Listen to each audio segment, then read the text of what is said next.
Hello guys, සුබ දවසක් ඔයාලා හැමෝටම.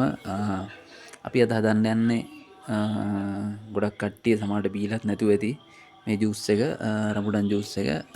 අපි හදලා බලමු කොහොමද තත්ත්වය, කොහොමද රස කියලා අපි බලමු හදලා. මුලින්ම රඹුටන් ටික සෝදලා රඹුටන් පොත්ත අයින් කරලා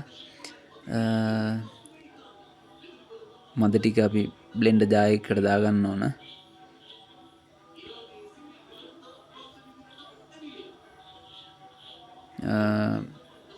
ඊට පස්සේ අපි වතුර සාමාන්‍ය වීදුරුවක් වගේ එකතු කරන්න ඕන.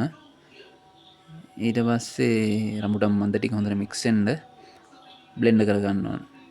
සාමාන්‍ය විනාඩියක් වගේ බ්ලෙන්ඩ් කරගත්තා නම් හොඳටම ඇති. ඊට පස්සේ අපි මේකට එකතු කරන්න ඕන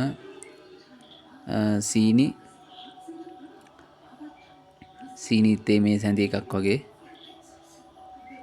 ඊට පස්සේ ලුණු අයිඩින් මිශ්‍ර ලුණු මේ සැඳි භාගයක්. ඒ සාමාන්‍යයෙන් බොහොම පොඩ්ඩක් එකතු කරන්න. සාමාන්‍ය වැඩි වුණොත් අපේ ජූස් එකේ රසය වෙනස් වෙනවා.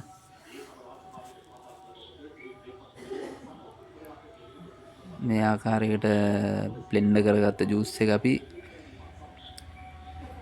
වීදුරුවකට පෙරා ගන්න ඕන.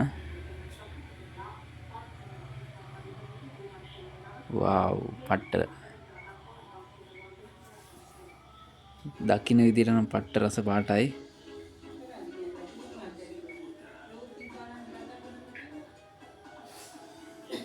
අපි බලමු රස කොහොමද කියලා. වාව්, පට්ට රසයි ඈ.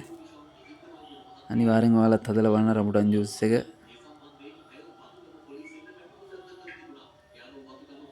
රසයි නේද? මරු පට්ට රසයි ඈ. අපි තවත් වීඩියෝකින් අනිවාර්යෙන් හම්බෙමු.